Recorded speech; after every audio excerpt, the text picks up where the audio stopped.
Gauri Vedhara Malhotra. Welcome to Back to Byker. Hi. So nice to see you. And lovely to see you too. Long time. Do you know, you were probably the first person that I spoke to when I arrived at Byker for the first time. Oh, really? Yeah, I've got this vivid memory of you. It's funny how you remember certain things clearly.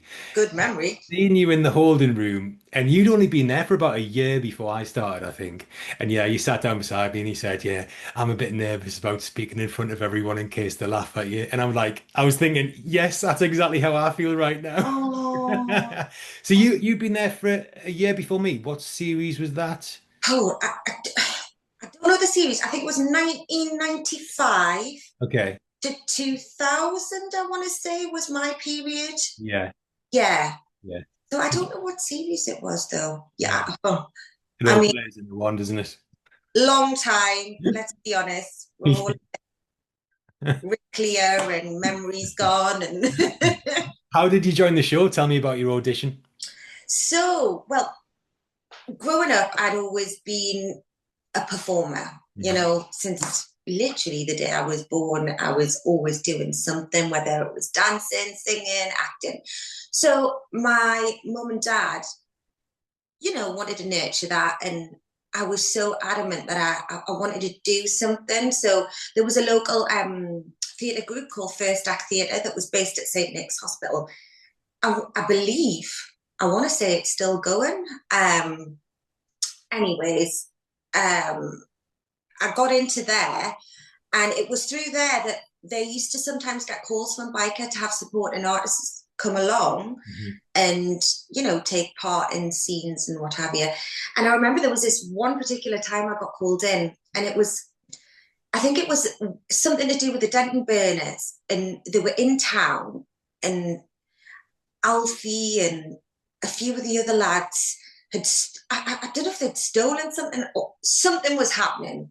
And me and two other girls that were at the same school.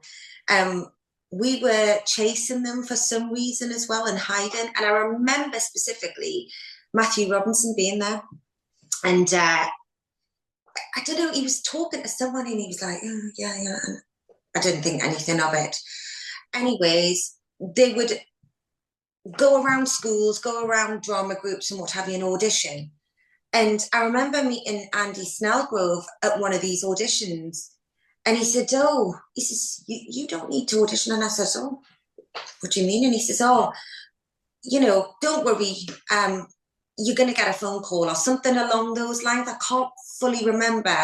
And I was like, all right. I didn't think anything of it. You're young and you just think, okay, whatever. But I Yeah. still did the audition. I still wanted to be part of it.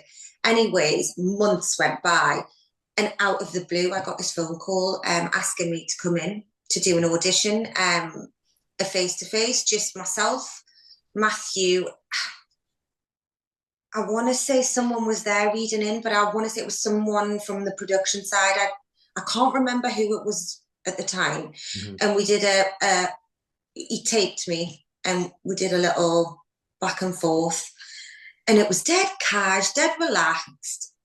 And he was like, right, great, we'll be in touch. And it was a bit like, oh, okay. So again, went away, didn't hear anything for months on end, and then got a phone call asking if I'd like to be a permanent fixture. And I was like, is this a setup? Is this a joke? And I was like, absolutely.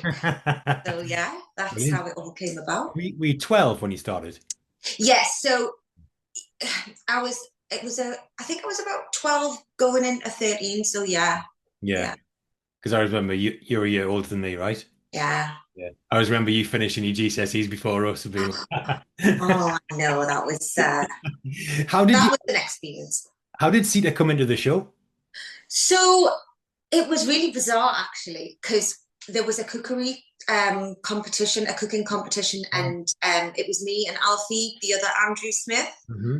who were in this competition. And I remember my first day because this particular scene that we did was my first day. My real family were there. Were they? So my real mum and dad played my Yeah. mum and dad in the Brilliant. first episode that I was in. Wow. And I was introduced to this cooking competition, and Alfie lost and I won, and I seen how sad he was, and I don't know. It was from there we became friendly, and I was introduced that way. Yeah. Um, so yeah, it was. Oh, and my real brother was in it as well. Wow. How did they feel about that, about being on camera? Oh, I think it was nice. I think they were a bit like, oh, this is a bit different. My brother loved it. Yeah. But they were happy to be there because they obviously wanted to support me my first day. And what better way to do it than be part of the show? That's brilliant. I love that. Oh, wow. Yeah. What a shame they didn't make another appearance later down. And well, funnily enough, actually, my brother did get auditioned like later down the line to be my real brother Yeah. in the series, but he obviously wasn't good enough. So, You've always got that over him. That's brilliant. well, the gene clearly didn't run strong in the family. Do you have any standout storylines? um, Standout storylines. Oh It gosh, was always the singing was always singing was wasn't yeah. it? Mm, And you know what? I love that because for me, singing alongside the acting and dancing was a massive, massive passion for me. yeah, And Biker jumped onto that and helped me. yeah, And not only did they help with my confidence and, nurturing, they gave me the opportunity to put myself out there and show people actually, yeah, she can sing. yeah. Um, so it Did was a you great did you, did you platform. go to them and say, "Can I incorporate it in the storyline," or did they just I suggest it? don't believe I did. I believe Dee, our production secretary and chaperone, Yeah. um, she noticed it, and Oh, I want to say that she had something to do with it mm, because a lot of the stuff that I was doing alongside Dee and her husband Graham as well, yeah. which is great. It was lovely. And yeah, they really, really helped push the singing side of things for me, which actually really did benefit me in the sense that later on in life, I was actually offered a recording contract with an independent label. Mhm. However, the reason why it never happened was because um, they wanted to manufacture me, and I wanted to be true to myself. Yeah. I write, produce my own stuff, Mhm. and to do something like that, I just feel like I would be it would have it wouldn't feel right, Mm. and I wanted to have creative control, and I wouldn't have had that. Yeah, Uh, and I remember even back then, like you seemed very sure of the direction you wanted to go in, and you had your own identity and stuff. yeah, yeah, absolutely. I really did, and you know, I even went on to because I'd done the TV side of things. I hadn't really done a lot of theatre work, Mhm. so I went on and did a degree in performance. Okay. Just to get that aspect of sort of that side of things under my belt. Yeah. And to be honest with you, I kind of wish I didn't. I kind of wish I just got out there and did it. Mm. Because I'm not going to lie, it it knocked me a little bit, Right. and it knocked my confidence. It made me question things all the time, things that I was doing. I don't know that it helped me Mm. in any way. Although I passed and got my 2-1, and yeah, that's all great, but Yeah. I think it hindered me more than anything. I met some great people who are currently in the industry and thriving now, Mm. um, like actors and actresses, which was amazing. Yeah. But there were certain parts of the course I absolutely 1,000% think helped me and gave me a different look into sort of actually there's this opportunity to do this and there's this opportunity to do that, and I kind of pushed myself a little bit and out of my comfort zone, and I was doing things that I wouldn't probably normally have chose to have done, Yeah. and I actually excelled in them. So Mhm. I'm very thankful in that aspect. But acting wise, I don't think it helped me, and I kind of wish I didn't go because I think if I hadn't have, I maybe would have pushed with the music more. Mm. That's interesting as well, though, because there's always that debate about should actors go to drama school or not, and we see raw talent on TV all the time, and Absolutely. they give fantastic performances. So, you know, The thing is, though, I think drama school is different. mm, I went to university and did a performance degree, and I believe they're very, very different.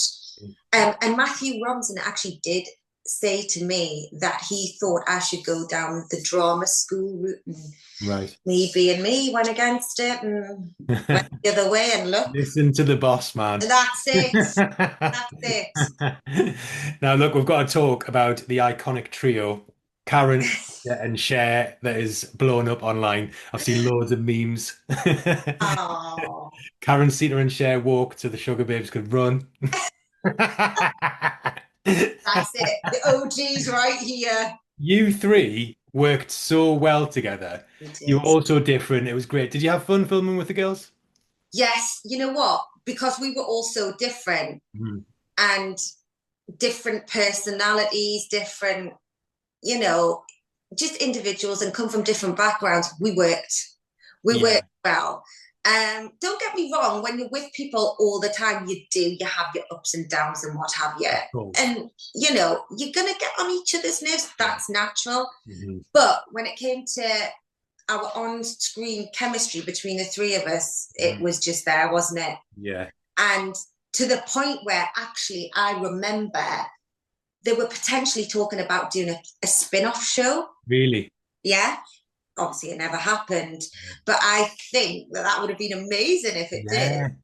You got to go abroad, Do you know what? That was one of my favorite parts. was it? Yeah. It for me, not only was it my first time going abroad without my family, Yeah. it was filming abroad. It was in a different setting. it Mhm. it was crazy, and we worked really, really hard Mhm. under grueling conditions, the heat and everything, fully clothed in costume and what have you. But what an experience! Mhm. What an amazing opportunity! And I will always forever be grateful to Byker for giving me that opportunity to do that, because it just opened my eyes a little bit. Mhm. I think I lived quite a bit of a sheltered life as well, and I didn't really know what was outside of the UK apart from India. I'd been to India a few times, and it gave me the opportunity to go, do you know what? I'm going to do this again, and I'm going to do it Mhm. more often. Yeah. Did you learn anything else while you were a biker that you've taken on into life? Oh yes, the discipline of timekeeping, Hmm. working under pressure, Yeah. working long hours, Hmm. but also it taught me that I feel like I did kind of neglect my education a little bit. Yeah, you and me both. Yeah. So this was another reason why I wanted to go to university, because I wanted to prove to myself that I can do this. Hmm. And don't get me wrong, when I first went, I remember it was the first day, I think, and I knew I was going to have to take a month or so out because I was going to do pantomime. Hmm. And I got there and I thought, I can't do this year. I need a break. Yeah. I literally just finished biking and gone straight in, and I just felt a little bit suffocated, and I just felt like I needed to spread my wings a little bit. Hmm. So I decided to defer a year. And I remember when I went back after the year, my tutor was a bit like, oh God, is she going to stay? I can see her, getting itchy feet. It wasn't that I had to stay. I had to prove to myself that I can do this, because I feel like I neglected it when I was there. So it taught me, being on Byker taught me that, one, I can do it, because I did. Hmm. I came out with a 2-1, and it gave me discipline. Hmm. Like when everyone else was out in freshers and enjoying themselves, I didn't. I stayed Yeah. in, worked hard. That was my choice, though, because Hmm. I needed to prove to myself that I could do it, and I Yeah. did. Mm. Yeah. Well done. I mean, juggling biker and school was tough. I'll say Oh, that. I feel like, I mean, personally, I chose biker and I just focused on that. thing. some other people have were really good and managed to juggle both, but yeah, it was a lot. Actually, speaking of school, I remember before I started seeing you on breakfast telly talking about bullying at school. Mhm. It was a big problem for you, wasn't it? Yeah, so it was more to do with racism. You're right. Um, it was massive at this point uh, at our school. Hmm. There was so much of it about, and there was so many fights and things happening. Anyways, because obviously I was on Byker Hmm. and stuck out kind of like a sore thumb, Hmm. I got targeted. Right. And I suppressed it and kept it to myself for so long until I couldn't take it anymore. Mm. Um, and I'm glad I did speak up about it because it raised awareness. Hmm. Um, it changed people's attitude in school towards me because it wasn't like a campaign, but we did put it out there so that people can understand the effects that it has on individuals. And lucky for me, I had that platform and was able to do that.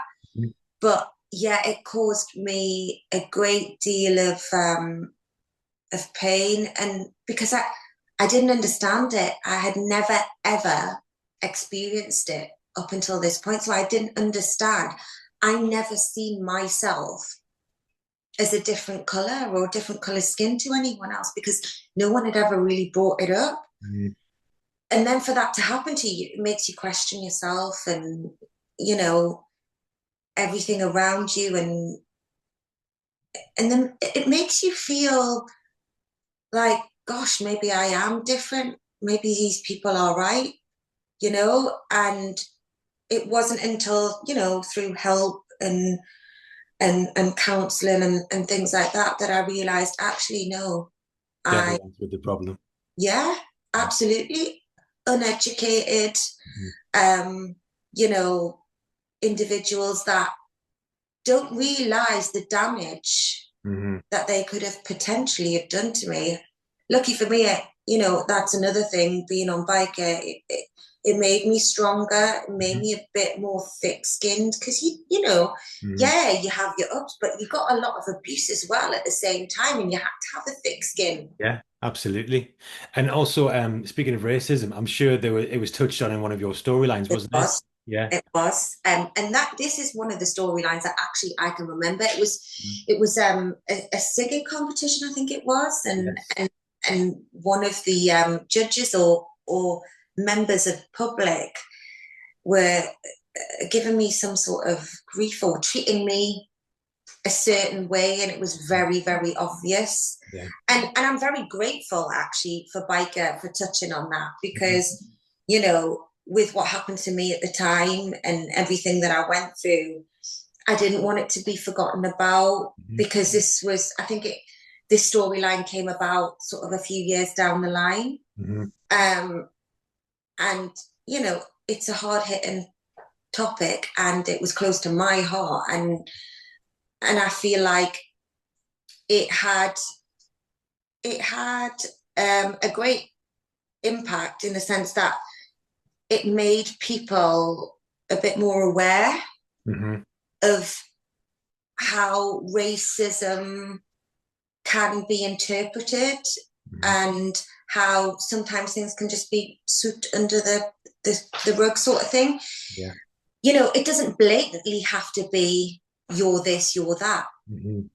And I think they showed that side that people have gone, oh, hang on a second.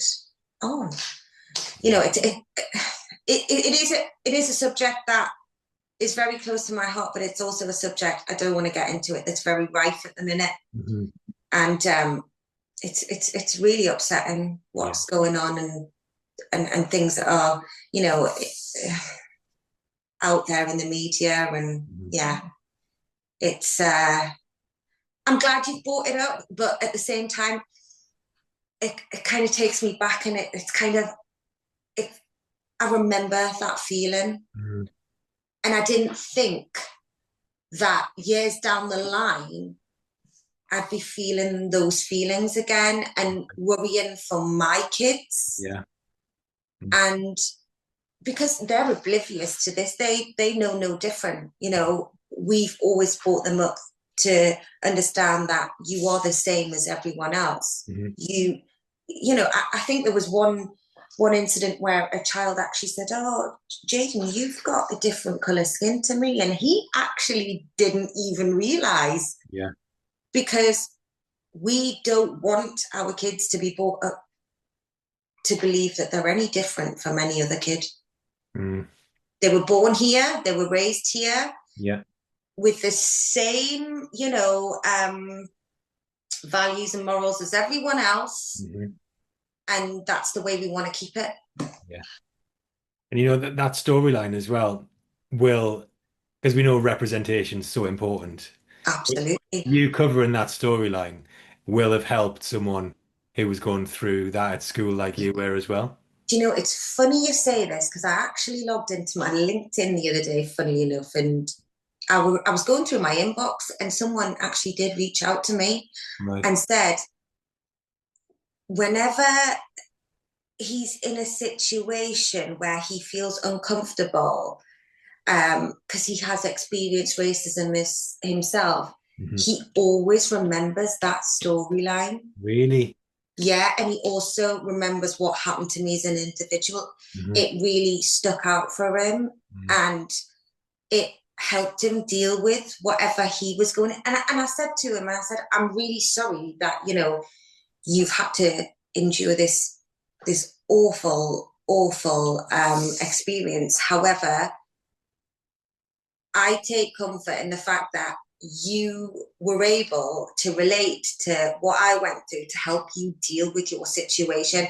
Yeah. And if I can help anyone in any way, to deal with something like that, there's, you know, it's incredible. It's amazing that it can make a difference, and it has made a difference on people's lives and touched them. And yeah, so yeah, you get a lot of negatives, but at the same time, like, you know, this is incredible. This is something amazing to be able to make such a difference in someone else's life and not even realize that you're doing it, but then for them to reach out and let you know. I remember reading his message and actually sobbing. Really? Yeah. Mm-hmm. You should be proud of yourself. Thank you. You should. Thank you. Yeah. I am, but I'm also proud of everyone who has suffered, Mm-hmm. everyone who's come through the other side. Always know that you aren't alone and you are strong, and speak up and don't let people with their narrow minds or in any situation make you feel a certain way. You are amazing. You are incredible. Hold your head up high. Good words. Love that. Let's talk about life after Byker. What did you Oh. do? Did you continue acting for a bit? So I kind of like dabbled in and out, in and out. So I've done a whole load of things. I did a bit of theatre. I did a bit of. I'm not going to lie. When I did the theatre piece, one of the theatre pieces, I wasn't mentally in a great place, and I didn't realise it at the time. So for someone who was such a confident individual who was able to learn lines like that, because you know we would, Yeah, yeah, you know, yeah. I really struggled to learn this script, to actually delve into the script.